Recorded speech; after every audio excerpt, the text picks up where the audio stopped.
नमस्कार दोस्तों, आप सभी का मेरे YouTube चैनल में एक बार फिर से स्वागत है।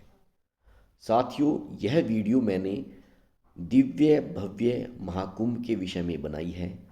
जैसा कि आप देख रहे हैं, इन दिनों हर कोई महाकुंभ में जाने के लिए लालायित है और पूरा प्रयास कर रहा है कि वह भी जाए और त्रिवेणी संगम में डुबकी लगाकर अपने आप को दिव्य महसूस करे। तो दोस्तों, मैं भी वहाँ पर गया था और मैं कुछ अपने अनुभव आपके साथ साझा करना चाहता हूँ।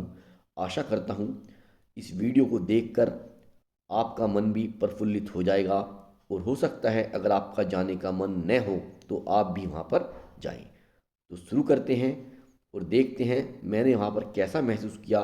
मैं वहाँ को आपकी जो मैंने वीडियो बनाई है वो आपके साथ साझा करना चाहता हूँ। चलिए शुरू करते हैं। दोस्तों, सनातन को समझने के लिए यात्राओं में रहना पड़ेगा। हर जगह, हर मंदिर की अपनी अलग ही ऊर्जा होती है। उसे फील करें, महाकुंभ में जाएं, महसूस करें सत्य सनातन की ऊर्जा को। जितना बाहर देखें उतना ही अपने अंदर भी झांकना चाहिए। अगर आप अभी तक नहीं गए हैं तो आप जाएं, 2-4 दिन बाद जाएं, पर जाएं जरूर। क्योंकि अगर आप वहाँ पर नहीं गए तो आपको ऐसा लगेगा कि आपसे कुछ छूट गया है, और वहाँ जाकर आप महसूस करें सनातन की दिव्यता को। कुछ लोग पूछ रहे हैं, महाकुंभ में तो बहुत भीड़ है, कब जाएं, कैसे जाएं? उन सभी लोगों को सीधा सा जवाब है, आध्यात्मिक यात्रा में आराम की उम्मीद करना उचित नहीं है।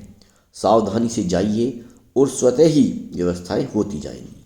वहाँ जाकर आपका संघर्ष से सामना न हो, ये थोड़ा असंभव है। कुंभ मेला क्षेत्र में सच्चा आनंद उठाएं, वीआईपी न बने। आम आदमी की तरह अध्यात्म का अनुभव करने की कोशिश करें। ईश्वर में आस्था रखें, प्रकृति के द्वारा आपका स्वागत होगा। साथियों, ये जो दृश्य देख रहे हैं आप, ये सूर्योदय से पहले का दृश्य है। इस समय मेरी पत्नी ने, एक मेरा दोस्त है नवीन सिंह और उनकी वाइफ थी, हम चारों ने इसी समय सूर्योदय से पहले पहले स्नान किया। तो महाकुंभ का जो मेला है ये अपने आप में ही एक अनूठा आनंद प्रदान करने वाला होता है। महाकुंभ मेला न केवल धार्मिक दृष्टिकोण से अपितु सांस्कृतिक एवं आध्यात्मिक दृष्टि से भी अत्यंत महत्वपूर्ण है। यह एक ऐसा अवसर है जहां लाखों करोड़ों श्रद्धालु पवित्र नदी में स्नान कर आध्यात्मिक शांति प्राप्त करते हैं। 144 साल के बाद आयोजित इस महाकुंभ में शामिल होने का निर्णय मेले से जुड़ी नकारात्मक खबरों के बावजूद मैंने लिया। इस आदित्य कुंभ का योग 144 वर्ष के बाद बन रहा है, जो इसे और भी महत्वपूर्ण बनाता है। प्रस्थान के दिन के निकट आते ही मेरा उत्साह चरम पर था, अतः हम महाकुंभ के लिए प्रस्थान कर गए। मित्रों के साथ की गई इस यात्रा में इतना उत्साह था कि लंबी यात्रा में भी थकान का अनुभव नहीं हुआ। वहाँ उपस्थित श्रद्धालुओं का उत्साह देखते ही बनता था। हर तरफ भक्ति और आस्था की एक अद्भुत ऊर्जा व्याप्त थी। जब हमने धीरे धीरे सूर्य का उदय देखा तो आप कल्पना ही कर सकते हैं कि उस समय कितना आनंद की प्राप्ति हुई। ये दृश्य मैंने अपने जीवन में पहली बार देखा था। हम नाव में बैठे हुए थे, हम गंगा स्नान करके त्रिवेणी संगम पर आ रहे थे और सूर्योदय अपनी लालिमा बिखेर रहे थे। बहुत ही मनभावन दृश्य था। हर कदम पर आगे बढ़ने के लिए संघर्ष करना पड़ रहा था। कहीं भी कभी भी पहुंचने में कम से कम 3 से 4 घंटे का समय लग रहा था। दोस्तों, वहाँ पर भीड़ तो होती है, लेकिन हमने अपना प्रोग्राम इस तरह से सेट किया था कि हम माघी पूर्णिमा से पहले गए थे। हालांकि वहाँ तब भी भीड़ थी, लेकिन हमारा जो स्नान का प्रोग्राम था वो आसानी से हो गया, कोई हमें दिक्कत नहीं उठानी पड़ी। हालांकि भीड़ बहुत ज़्यादा थी, लेकिन फिर भी उस भीड़ का हिस्सा बनने में भी आनंद आया। अगर वहाँ पर भीड़ न हो तो मज़ा भी नहीं आएगा। इस दृश्य को जो आप देख रहे हैं वीडियो में, इस दृश्य को हम वहाँ पर जी रहे थे। इतना आनंद मैंने अपने जीवन में कभी नहीं उठाया। दोस्तों, भीड़ जरूर थी, लेकिन हर किसी के चेहरे पर एक अलग ही तेज और उत्साह दिखाई दे रहा था। इस यात्रा को करने के बाद थकान भी बहुत हो गई थी, लेकिन जैसे ही हमने संगम की पवित्र जलधारा में डुबकी लगाई, सारी थकान मानो पल भर में गायब हो गई।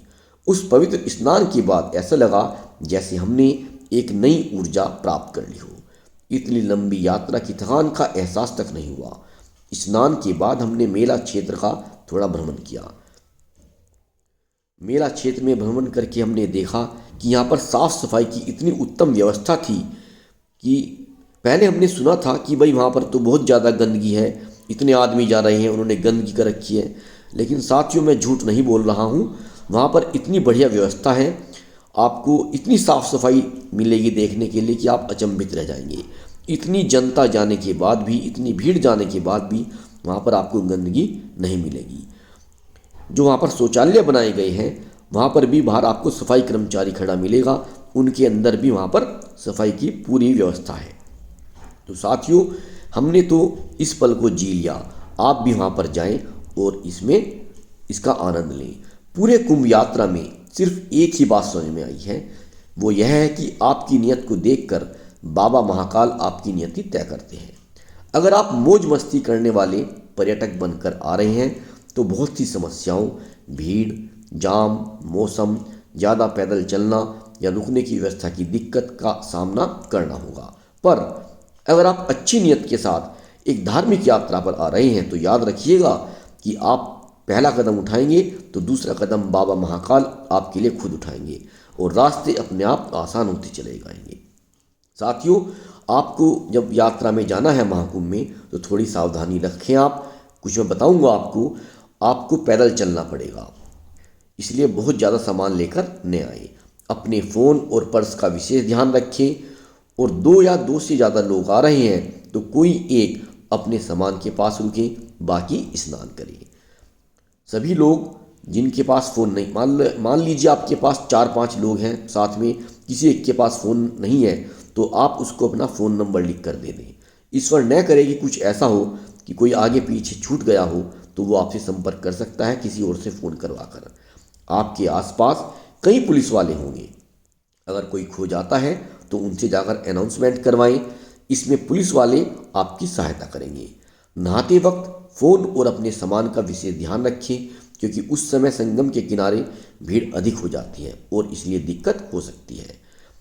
स्नान के स्थान पर खंभों पर जो नंबर लिखे होते हैं, आप जिस खंभे के पास स्नान कर रहे हैं वह नंबर याद रखें और आपके साथ आए व्यक्ति को भी वही खंभे के नंबर को याद करने के लिए बता दें। स्नान के बाद उसी खंभे पर आपको वापस आना है, इससे बिछड़ने की समस्या नहीं होगी। यहाँ आप रास्ता नहीं भटकेंगे, बस भीड़ जिस तरफ जा रही हो आप भी उसी तरफ आपको भी उसी तरफ चलते जाना है।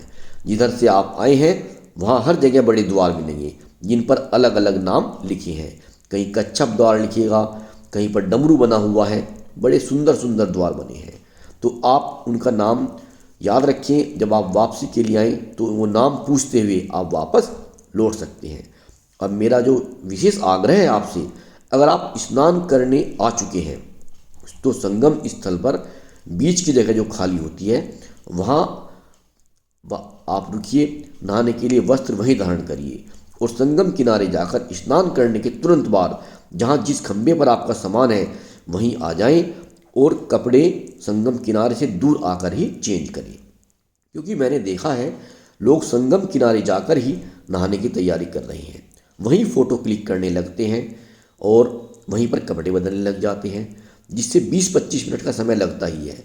और तो और महिलाएं वहाँ पर वेकअप भी करने लग जाती हैं संगम के किनारे ही, और यही हरकतें आपके और बाकी लोगों के लिए परेशानी का कारण बनती है। अतः आप बीच संगम स्थल से ही स्नान के लिए निकलें और 5 मिनट में स्नान करके वो जगह छोड़ दें ताकि आप धक्का मुक्की से बचें और बाकी लोगों के लिए भी जगह बन जाए। ये समाज के लिए आपकी तरफ से योगदान होगा। अगर आप ऐसा करेंगे तो इससे औरों को आसानी हो जाएगी। अगर परिवार से बड़े बुजुर्गों को भी आप स्नान कराना चाहते हैं तो शाही स्नान की तारीखों के दिन न जाकर आगे पीछे के दिनों में जाइए, क्योंकि स्नान के साथ साथ उनकी सुरक्षा की जिम्मेदारी भी आपकी ही है, उनको तकलीफ न हो, इसलिए शाही स्नान के अतिरिक्त के दिनों में महाकुंभ जाएं। उपरोक्त बातें अपने साथ आने वाले हर सदस्य को समझाएं। बस इस बात का आप अवश्य ध्यान रखें, जब आप संगम पर नहाएं तो कपड़ा थोड़ा दूर जाकर बदलें ताकि घाट पर ज़्यादा भीड़ न हो। साथियों, कुछ लोग ऐसे भी हैं जो वहाँ जाकर अपने सनातन धर्म को बदनाम कर रहे हैं। तो आप अपना पॉजिटिव माइंड रखें और अपना मन बनाएं और वहाँ पर जाएं और उसका लुत्फ़ उठाएं। जब आप जाएंगे वहाँ पर तो आपका मन आनंद से प्रफुल्लित हो जाएगा। आप बिल्कुल भी वहाँ जाकर ऐसा नहीं लगेगा कि भाई हमने यहाँ पर गलती करी। अगर आप थक भी गए हैं तो आपको वो थकान संगम स्नान पर डुबकी लगाते ही वो छूमंतर हो जाएगी। तो साथियों, हम तो वहाँ पर गए हैं और पूरा आनंद लिया है। कुछ यादें ऐसी साथ लेकर आए हैं जो जीवन भर भुलाने के योग्य नहीं है। तो साथियों, आप भी वहाँ पर जाएं और उसका लुत्फ़ उठाएं। कुंभ मेले तक पहुँचने के लिए 3 रेलवे स्टेशन हैं। सबसे नज़दीकी रेलवे स्टेशन है रामबाग, जिसकी दूरी लगभग 4 किलोमीटर है। बाकी स्टेशन और भी हैं। वैसे तो हमारी ट्रेन जो नौचंदी एक्सप्रेस थी, जो हम मेरठ से गए थे, जिसमें बैठकर ये संगम तक ही गई थी। इसका जो लास्ट स्टेशन था प्रयाग संगम था और वहाँ से मेले की दूरी कुल 2.5 किलोमीटर थी। तो साथियों, अगर आप जा रहे हैं तो आप पूरी जानकारी करके जाएं और मेले का लुत्फ़ उठाएं। आशा कर